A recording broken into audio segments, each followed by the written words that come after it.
สดีพี่น้องอยู่หน้าคันธงเมืองธุรคมแข่งเวียงจันทร์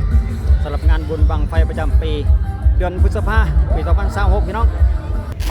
บังไฟล่างก่อนบนที่โจทย์คนกะต้องจุดดอกไม้ไฟแบบนี้ก่อน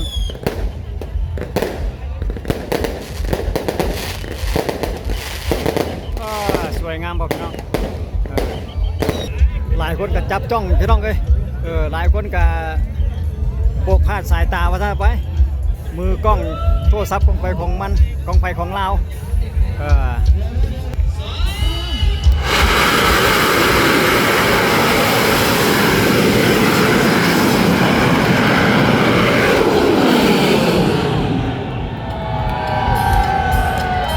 โอ้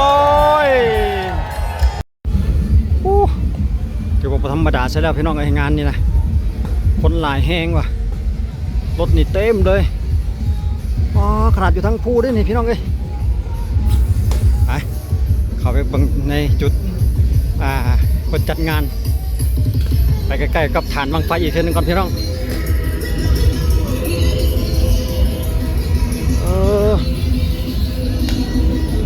คนหลายช่วงตอนแรงคลายแรงหน่อยนึงบรรยากาศดีประมาณ4 โมงขลามปิ้งไก่ไข่ทรงเครื่องมาที่ขาดบ่ได้ก็คือประเภทเนี่ยแหละพี่น้องกีเขากีรถนะตายนาคันทุงพี่น้องเมืองธุรคมแข่งเวียงจันทร์กับงานบุญบังไฟประจำปีของเพิ่นขึ้นไปทางสูงอีกเบิ่งก่อนคุณนะเบิ่งรถนะพี่น้องอยู่กับพรานหินอยู่ได้ฐานบังไฟนะเดี๋ยวเห็นพอลิบๆพุ่นแหละเดี๋ยวเข้าไปใกล้ๆเบิ่งการจุดบังไฟกับพี่น้องมื้อนี้มีบังไฟล้านบ่แน่ใจเข้าไปเบิ่งในใกล้ๆอีกทีนึงก่อนหลายคนก็พาครอบครัวมาแบบนี้เลยพี่น้องมานั่งกับบรรยากาศอยู่กับพรานหินนี่เลยสุดยอดซุ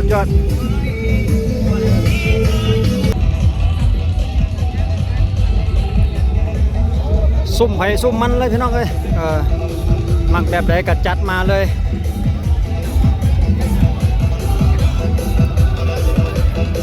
เพื่อชีวิตของมีวัยรุ่น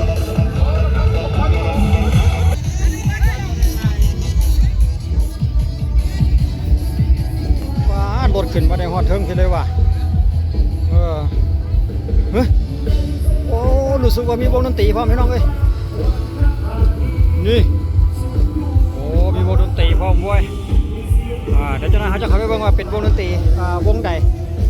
เดี๋ยวมาส่องเบิ่งฐานบังไฟก่อนแป๊บหนึ่งเพิ่นกำลังเอาบังไฟขึ้นสงสัยเป็นบังไฟแสนลำบังนี่พี่น้องเดี๋ยวเบิ่งไกลๆหรอวะบังไฟแสนแน่นอนเดี๋ยวช่วงท้ายๆเขาจังไปเบิ่งว่าเป็นวงดนตรีวงใดแต่เขาไปเบิ่งใกล้ๆกับฐานบังไฟก่อนเบิ่งการจุดบังไฟของคนอีกทีนึงก่อนพี่น้องค่ายบังไฟมาเต็มเลยมื้อนี้สงสัยมีบังไฟล้านพี่น้องเบิ่งหางบังไฟบังนี่ไหมสงสัยบังไฟล้านแน่นอนเดี๋ยวจะน้อยไปสอบถามมึงก่อน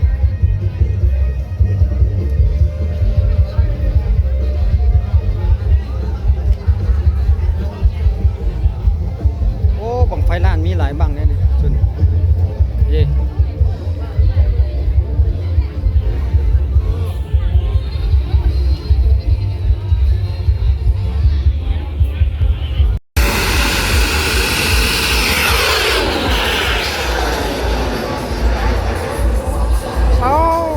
วดเร็วทันใจพี่น้อง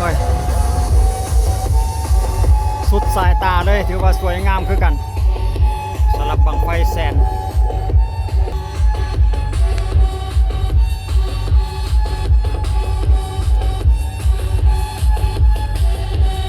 ครูบาอาจารย์นี่ก็บ่ธรรมดาพี่น้องเป็นมากคือกันเนาะมีเต็นท์เฉพาะเลย หลังจากจุดขึ้นไปแล้วเพิ่นก็เกี่ยมบังไม้ขึ้นไปทันทีเลยเพราะว่ารู้สึกว่าบังไฟจะหลายขึ้นกันพี่น้องเลย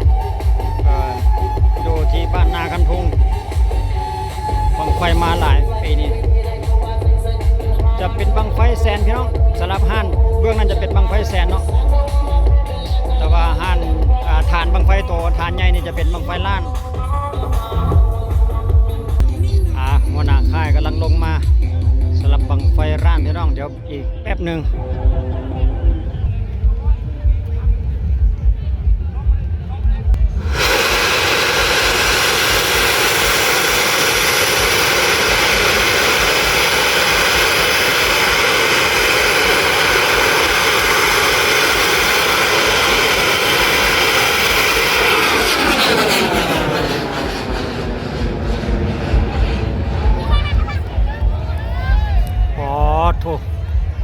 ขึ้นว่าแต่สิบ่ขึ้นที่สันดอกคือว่าสู้ตั้งโดน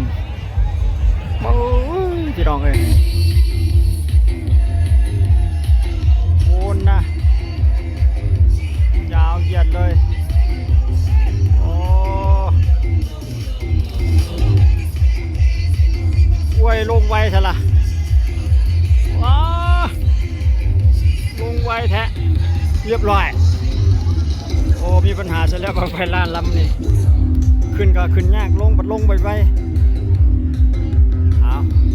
ต่อไปจะเป็นค่ายใดอีกทีนึงรอบังแป๊บนึงพี่น้องเลยอยู่ทางฐานฐานน้อยเนาะท่านั้นก็เป็นบังไฟแสนเตรียมที่จะจุดคือกัน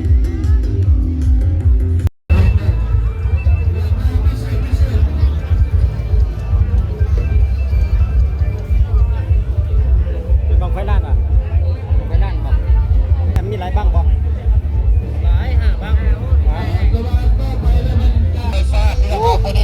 ครูบาอาจารย์กับตัวสมณเณรกับโบธรรมดาแฟนคลับของบังไฟพี่น้องรู้สึกว่าบังไฟล้านจะมีหลายบังได้พี่น้องประมาณ 3-4 บังหรือ5 บังไปเลยประมาณนั้นกำลังขึ้นไปบังไฟแสน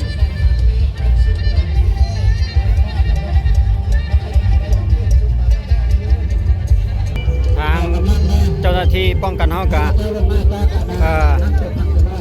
อำนวยความสะดวกรักษาความปลอดภัยไปนำเจ้าหน้าที่หรือว่ากองหลอนบ้านเนาะ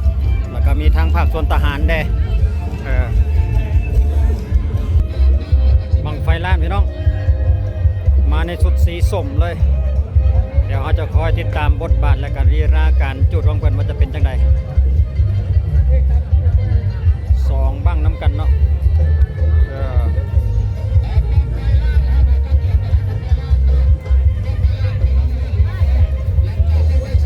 จุดนี้คือบังไฟแสนเ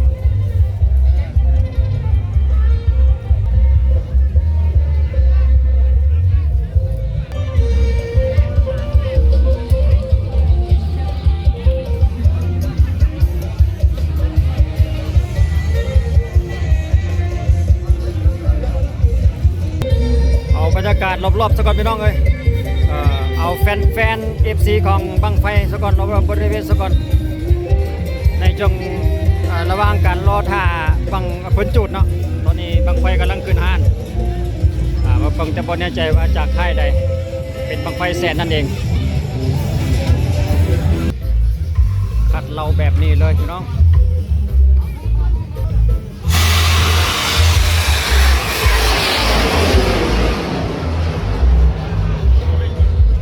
เบิ่งบ่ทันซ้ำเมื่อกี้นี่ไวโพดบังไฟหมื่นไปเมื่อกี้นี่น้องบอยบังไฟแสนนี่ตัวช่วยของใส่สว่านนี่พันเอาเลย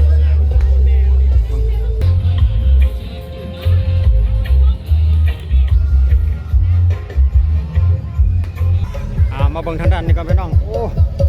มันแน่ๆมื้อนี้นะบังไฟใหญ่อะ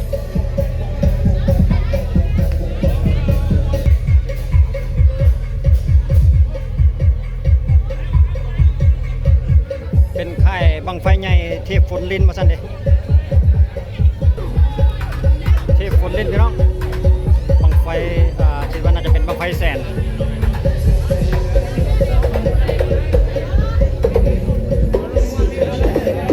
โอ้ทีมงานค่ายเพิ่นถือว่าแน่นหนา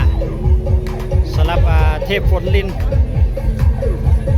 เดี๋ยวเราจะติดตามบรรยากาศการจุดของเพิ่นอีกทีนึงตัดซอยไว้เฮาปีนี้รู้สึกว่าน้ำจะบ่หลายปานใดพี่น้องคือปีแล้วนี่จะหลายกว่านี้เนาะปีนี้บ่หลายเดี๋ยวเห็นแต่พอไหลย่อยๆนิดนึงนี่เนาะ พิ่นก็จัดอยู่ที่ตาดซอยไว้พี่น้องเอ้ยอีกจังหนึงนะเพิ่นว่าตาดซอยไว้สลับบังไฟอยู่บ้านนากันทุงเมืองทุรคมแขวงเวียงจันทน์เฮานี่เอง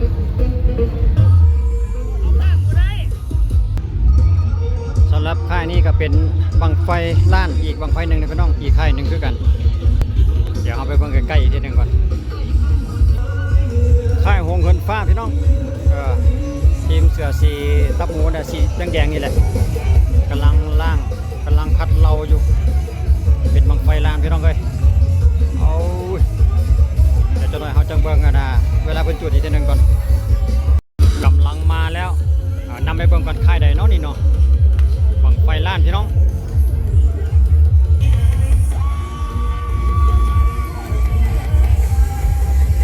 1 2 3 4 5 6 7 8 9 10 11 12 13 14 15 16ประมาณ16คนแบกมาสำหรับบังไฟล้านบังนี้เดี๋ยวขอเบิ่งเสื้อเพิ่นก่อนว่าค่ายใดต้องได้ใส่เสื้อใส่กำลังคนผู้แล้วขึ้นไปดึกอยู่ทั้งผู้ไปเลยพี่น้องใส่บักลอกดึงขึ้น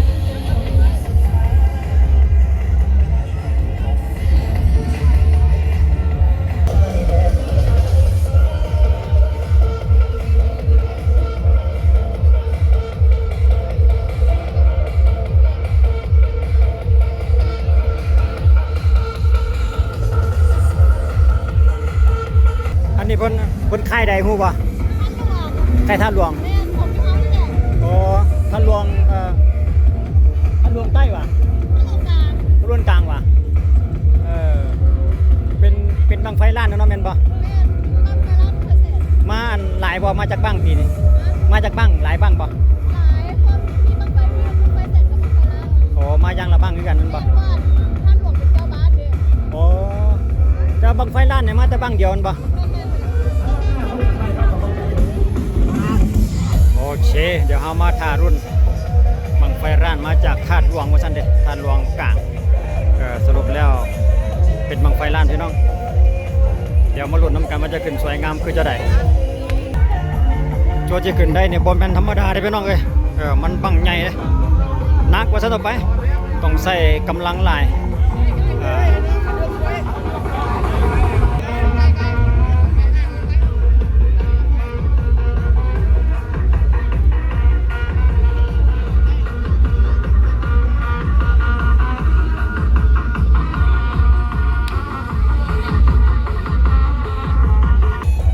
จากธาตุหลวงเนี่ยรู้สึกว่าจะมีทั้งบังไฟ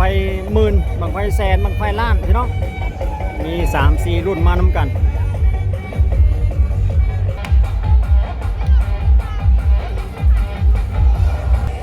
อยู่ในระหว่างการรอว่าบังไฟหมื่นกับพี่น้องอยู่พูนเบิ่งเกี่ยมขึ้นจะขึ้นจุฐานนั่นคุณเป็นบังไฟหมื่นโอ้เหลียวน้ำบดทันเลยไวขนาดเอาพอดีบังไฟล้านเขากำลังขึ้นฐาน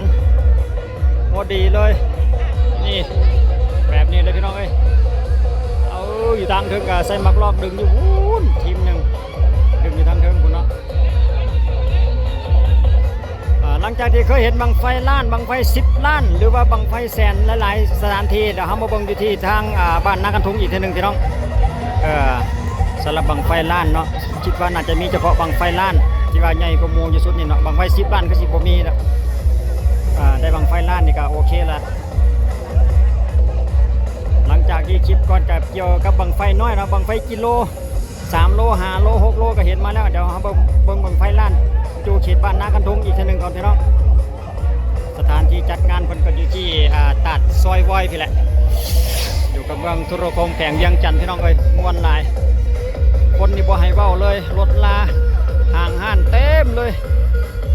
สถานที่ก็เหมาะสมได้พี่น้องอยู่ทางภูนี่เลยบรรยากาศดีวิวสวยๆงามๆเลยทางภูทางผาที่เลยเขตบ้านนากันทุงนี่เป็นงานประจำปีพี่น้องเอ้ยมีทุกปีช่วงนี้แหละช่วงระหว่างเดือนพฤษภานี่แหละพี่น้องมื้อนี้กับวันที่10 เดือนพฤษภาปี 2026กับบรรยากาศการจุดบังไฟให้ทุกท่านติดตามและรับชมอีกทีนึงบังไฟล้านมาจากธาตุหลวงกลางพี่น้องขึ้นสู่ฐานแล้วก็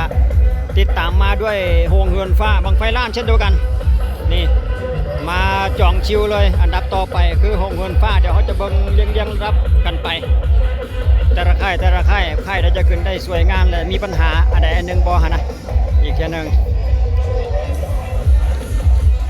อาจจะใส่เวลาหน่อยหนึ่งพี่น้องเพราะว่ามันหนักเนาะต้องใส่หลายคน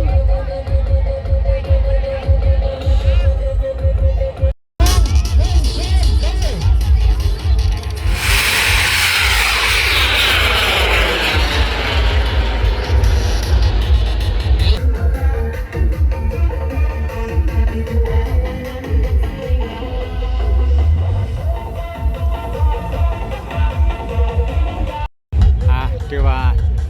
ขึ้นฐานไปที่เรียบร้อยเนาะสำหรับบังไฟร้านทางคณะทีมค่ายบางเป็นกำลังทยอยออกมาจากฐานก็จะทำการจุดหลายคนก็ใจจดใจจ่อได้พี่น้องเลย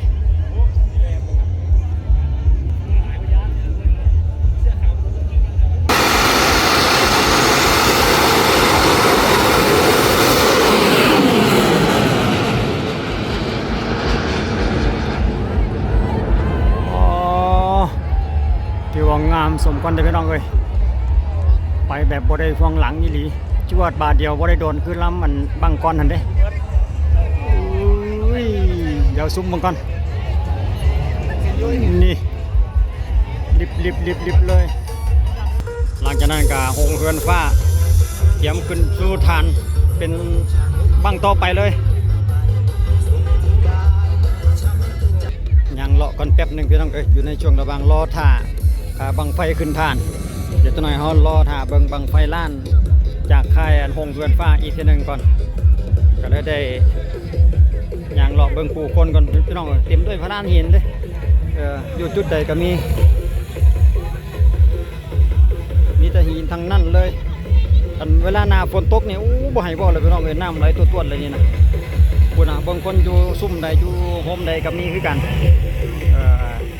แบบเลือกอยู่ตามอัธยาศัยเลยว่าสนุกไป อากาศดีพี่น้องเอ้ยกว้างขวางไปแล้วอันนี้บังไฟแสนพี่น้องบังไฟแสนเตรียมขึ้นสู่ฐานเป็นรายการต่อไปต้องรอจากบังไฟลั่นเทพฝนลินสำหรับบังไฟแสนบรรยากาศกันแป๊บนึง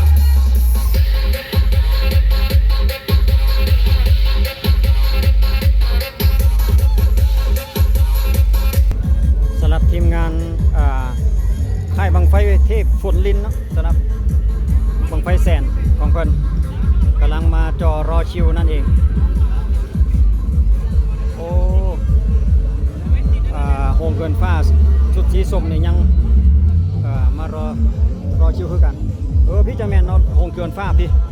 โอ้ลืมเบิ่งกำลังขึ้นสู่ฐานบังไฟล้านพี่น้องเดี๋ยวเราจะเบิ่งบรรยากาศของคนอีกทีหนึ่งในเวลาเป็นจุด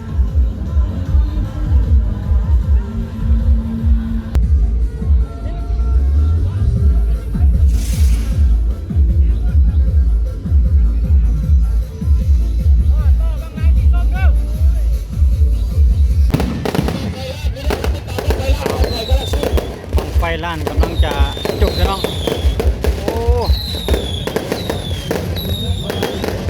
คักเว้ยก่อนที่มันจะจุดบังไฟล้านมันก็จะจุดดอกไม้ไฟแบบนี้ซะก่อน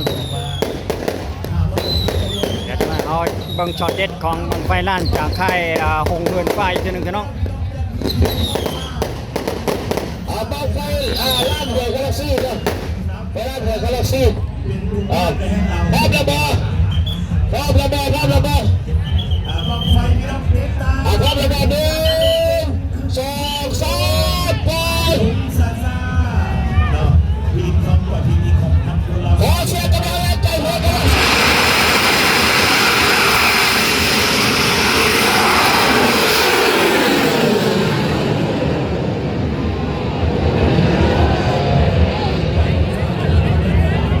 ไปกำไส้ละงางเลยโอ้ สำหรับ ค่ายนี่มาในสุดสีเขียว แต่ว่าบังไฟหันน่ะเป็นสีส้มเอาอุ้ยพี่น้องเอ้ยคุณนะแน่นหนาขนาดสุดสีเขียวนี่นะขาย DX ว่าซั่นเด้เสื้อสีเขียวสัญลักษณ์ของมันก็อยู่ทั้งหลังเสื้อเพิ่นนั่นแหละพี่น้องDX มาจากธาตุหลวงสำหรับบังไฟล้านลำนี้สัญลักษณ์สีส้มเดี๋ยวเฮามาเบิ่งอีกทีนึงพี่น้องเพิ่นกำลังเอาขึ้นรู้สึกว่าจะแน่นขนาดพุ่นนะทีมงานเพิ่นน่ะ DX เอ้าม่วนหลายพี่น้องบ่อยเว้าเลยคนนี่บรรยากาศก็ดีพี่น้องเอ้ยตอนแรงตอนนี้ก็5 โมงปลายแล้วพอดีแดดอ่อนๆ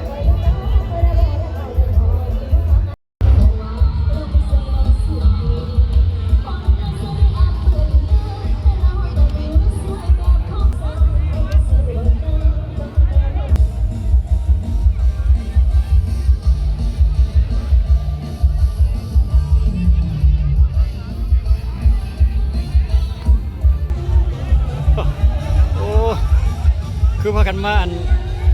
ดึงมันลงไปอยู่ตามโพดตีนะกำลังใส่มักลอกใส่คนดึงขึ้น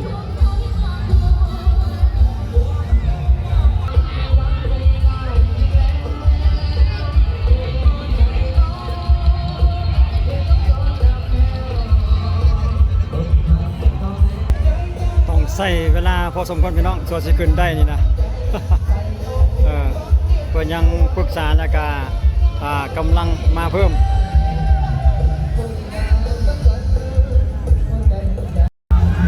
เ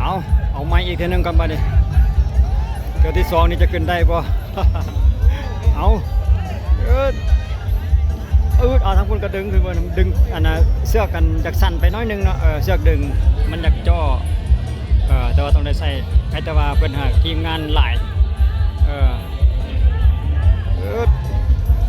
เอาทางนี้ก็คุ้มห่าง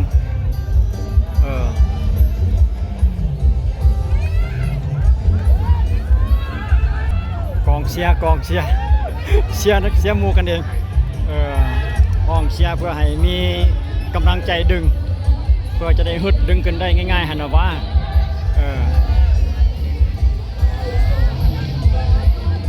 โอ้มาในสีส้มพี่น้องบังไฟล้านบางนี่นะเรียบร้อยต่อไปก็จัดแล้วมัดหางมัดอันนั้นละวะอดใจรออีกแป๊บหนึ่งพี่น้องเอ้ย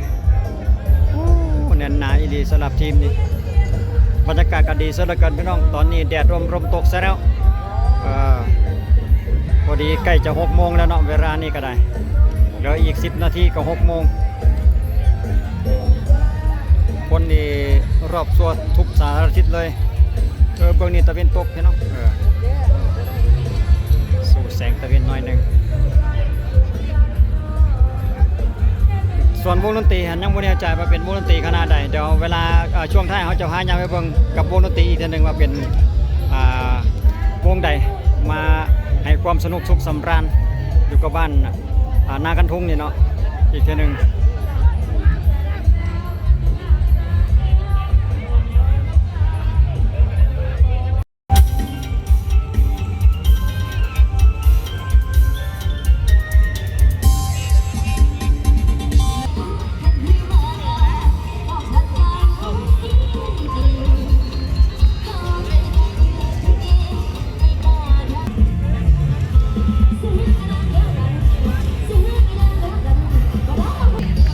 ป่วยเงินพี่น้องทีมงานเป็นป่วยเงินเด็กน้อยก็เต็มเลยแหละ ใบละ1,000 กีบวันเลย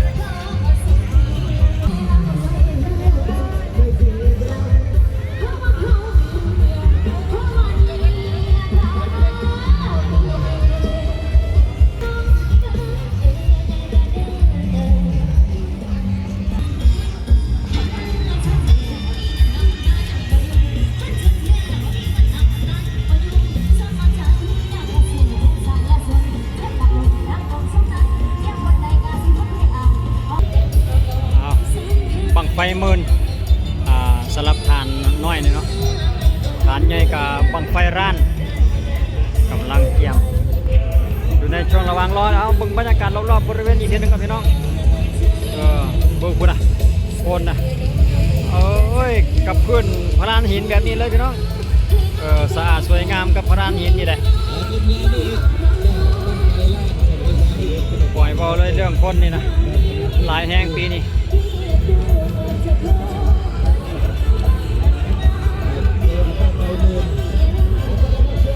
สถานที่เพิ่นกว้างขวางเหมาะสมที่พี่น้องสามารถห้องรับคนได้หลายสำใดกะบ่มีปัญหาฮะนะโอ้บังไฟยังมาเป็นแถวเลยพุ่นบังไฟหมื่นนะใส่ลายอยู่พุ่นนะ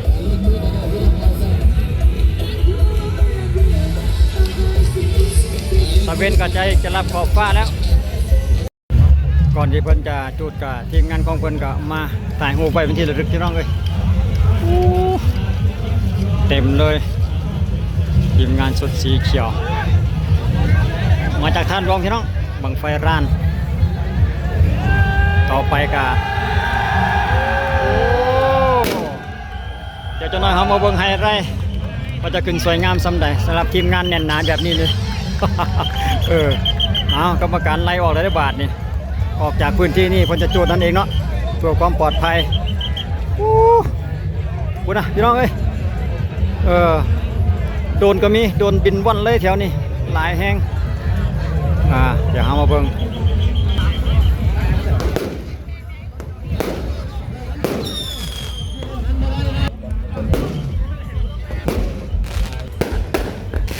นี่เด้บังไฟล้านก่อนบนทีโจทย์เพิ่นก็ต้องจุดดอกไม้ไฟแบบนี้ก่อน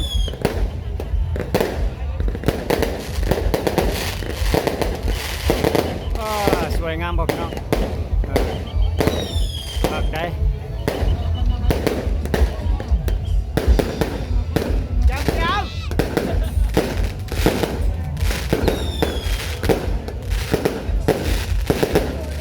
ไล่ในงานพี่น้องเอ้ยบังงานบังนี่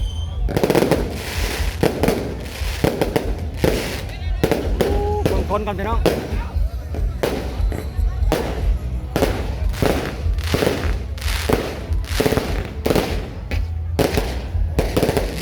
หมุนหอบกันนะ360องศาเลยต่อไปเรามารุ่นกันว่าจะเป็นจังใดก็อยู่ในความสงบเครื่องเสียงเพิ่นก็หยุดการเสพเพื่อรอชมบังไฟร้านบังนี้ซะก่อน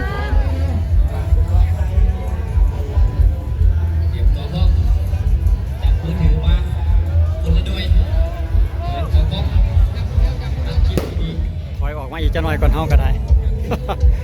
หลายคนก็จับจ้องพี่น้องเอ้ยหลายคนก็โบกพาดสายตาว่าซะไปมือกล้องโทรศัพท์ของไปของมันของไปของเราเตรียมจับภาพบรรยากาศรอคณะกรรมการนับ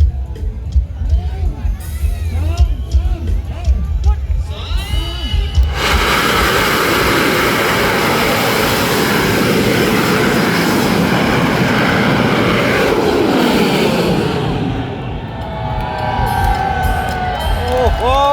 ยเสียงโหแซวเลยพี่น้องปรบมือเอาเบิ่งบรรยากาศก่อนโอนนะเบิ่งอีกทีนึงครับพี่น้องคุณนะไปแบบบุ้งห่วงหลังเลยสุดยอดขึ้นได้อย่างสวยงามพี่น้องสวมกับบังไฟล้านของเพิ่นนี่หลีทีมงานเพิ่นโคชัยโยเลย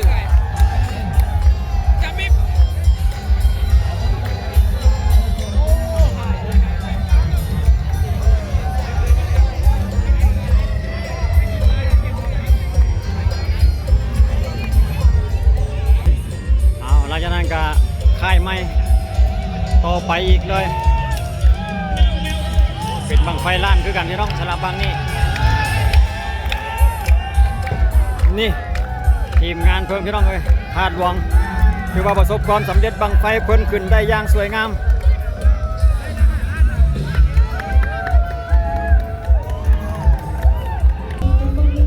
มวนพี่น้อง บุญประเพณีงานประจำปีของลาวอีกเท่านั้นพี่น้องมื้อนี้กับวันที่10พฤษภาคมปี2026บรรยากาศงานบุญบังไฟอยู่ที่บ้านนาคันธงเมืองทุรคมแข็งเวียงจันทร์พี่น้องพวกแม่บรรยากาศวิวทัศน์สวยงามเลยพี่น้องเพราะว่าอยู่ทางภูเนี่ยเนาะอยู่กับพรานหินสะอาดสวยงามสำหรับสถานที่จุดจัดงานบังไฟของเพิ่นนะทุกปีพี่น้องถือว่าบ่พลาดฐานบังไฟเพิ่นก็เฮ็ดแบบเสาซีมังมาตรฐานบังไฟล้านต่อไปเตรียมขึ้นฐานอีกเทีนึง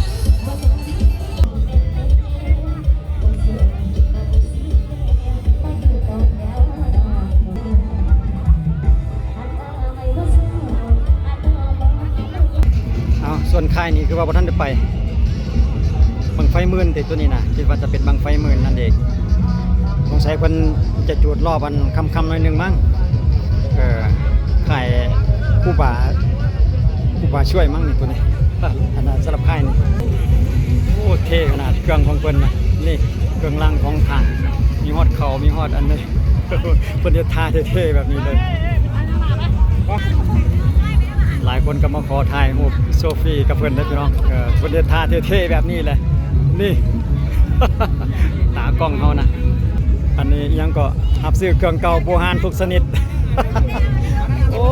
กระซำพองเพิ่นมีเครื่องแบบมีเข่ามีอัน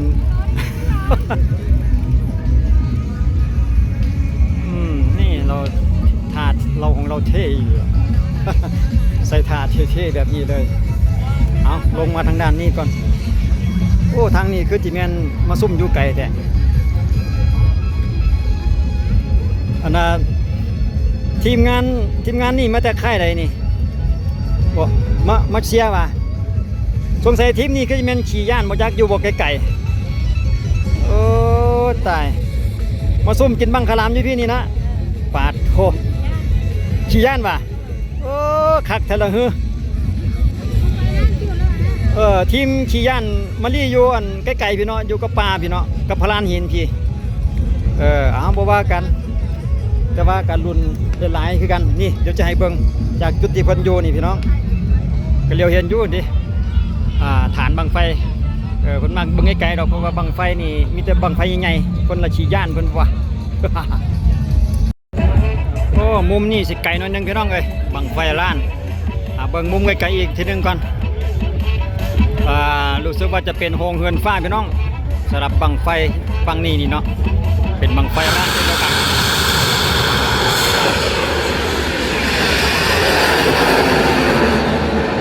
โอ้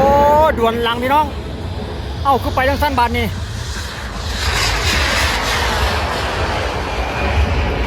เอ้ากลับหลังเขามาทาง กลับคืนมาหาหมู่บ้านพี่ที่บ้านนี่ใครแต่ว่าเขตนี้หมู่บ้านเพิ่นห่างพี่น้องบ่น่าจะมีปัญหาที่ไปทางทิศตะวันตกอาลาด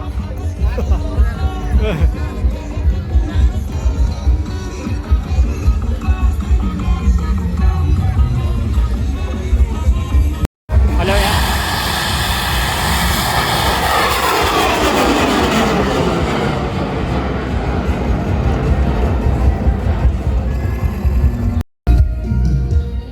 จะเป็นนุ่มโกเซนพี่น้องเดี๋ยวมาซ้ำท้ายกับพิธีวงดนตรีเพิ่นบังใกล้ๆของประเทศนึงครับบอดขายเบียร์เพิ่นเด้สีสันด้านหน้าเวทีทีมงาน BS ท่าหลวงขอบใจทั้งป้าพ่อพี่เช่นเดียวกันนะบ่ทันเห็นราคาเบียร์เพิ่นปัจจุบันนี้ทั้งบังไฟดวงขวดที่กำลังขึ้นสู่ข้างเนาะพอเขากำลังเก็บภาพเรามาไปทั้งเจ้าสรุปแล้วเป็นนุ่มโกสินพี่น้องกำลังขึ้นสู่ข้างสำหรับเวทีดนตรีของเพิ่นที่นั่นแล้วกันทั้งเซตครับที่ดาเพชรขอบใจทั้งกลุ่มสนับสนุนโดยเบียร์ลาวพี่น้องสำหรับงานบังไฟงานบุญบังไฟการดงค่ายพญาควยไหนบริบาลอย่างทางที่บ้านทางหนุ่มโคสินเฮามาปีนี้มาครั้งนี้ต่างกว่าเก่ากว่าเดิมมันขี่เข็บหลายสุขและการสนุกสนานครับทางใกล้ๆเท่านั้นก็พี่น้องโคสินเฮาอีกจะเพลงได้บ่บอลเต็มเข้ามาปัจจุบันนี้เป็นบังไฟของนุ่มโกสินกำลังขึ้นสู่ข้างอีกจาก2-3 เพลงเวลาขึ้นสู่ข้างพวกเขาจะนับถอยหลังไปพร้อมๆกัน ยังก่อนเป็นนายบ้านก่อนที่เป็นประธานบ้านนางงมใบเฮาพร้อมด้วยทีมงานเลยเอามาบอกในโบได้ยินเอามาบอกพี่เจ้าโอ้แม่นบ่โอ้ขอบใจเด้ออันนี้นี่คันจำบ่ผิดนี่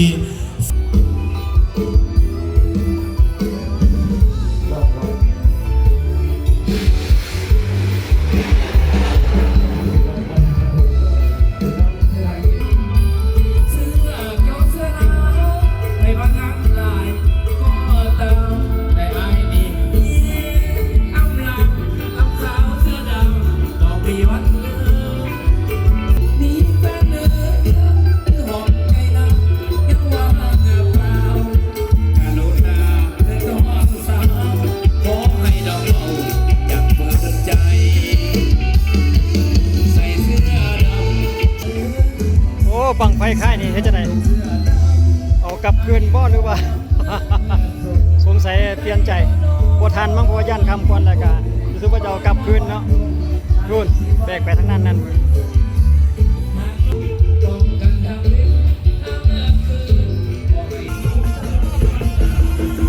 โอ้ทีมไม่รุ่นอยู่ทั้งพี่น้องเอ้ย